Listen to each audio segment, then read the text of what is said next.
the Australian government appears to have shelved plans for an imminent referendum on the country becoming a republic, which was expected in early 2025.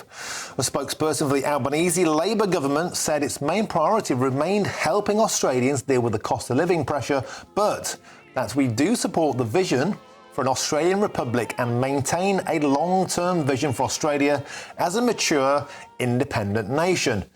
The news comes ahead of a rumoured visit by the King down under in autumn, yet Buckingham Palace have not yet confirmed any plans.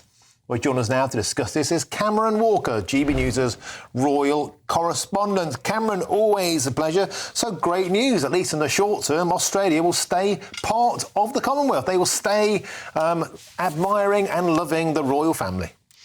Yeah, it's certainly a boost for King Charles Martin. He is head of state in 15 realms and territories across the world, including the United Kingdom and indeed Australia. And when he ascended the throne, there were fears that perhaps Republican rumblings would ramp up a bit. However, as we have heard, the Australian government seems to have shelved plans for an imminent republic referendum. It's thought, or it's rumoured at least, that King Charles and Queen Camilla would be visiting Australia in October. And although Buckingham Palace have not confirmed plans, again, there were worries that this trip, if indeed it does happen, would be completely overshadowed by an imminent referendum in early 2025. But a government spokesperson, an Australian government spokesperson, has told me that their current priority is helping Australians with the cost of living pressure. Now, there's been some speculation over the last couple of days, including from the Times newspaper, which alludes to the previous referendum held by the Australian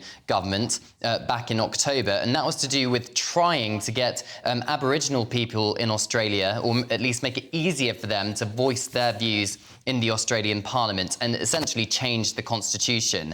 And they failed in that. The Australian people chose not to make it easier for the Australian Aboriginals to be able to voice their opinions in Parliament. So it's a very simplistic way of looking at it, but the bottom line is that was a significant and embarrassing defeat for the Labour government in Australia, completely different to is separate from the Labour government here in the United Kingdom.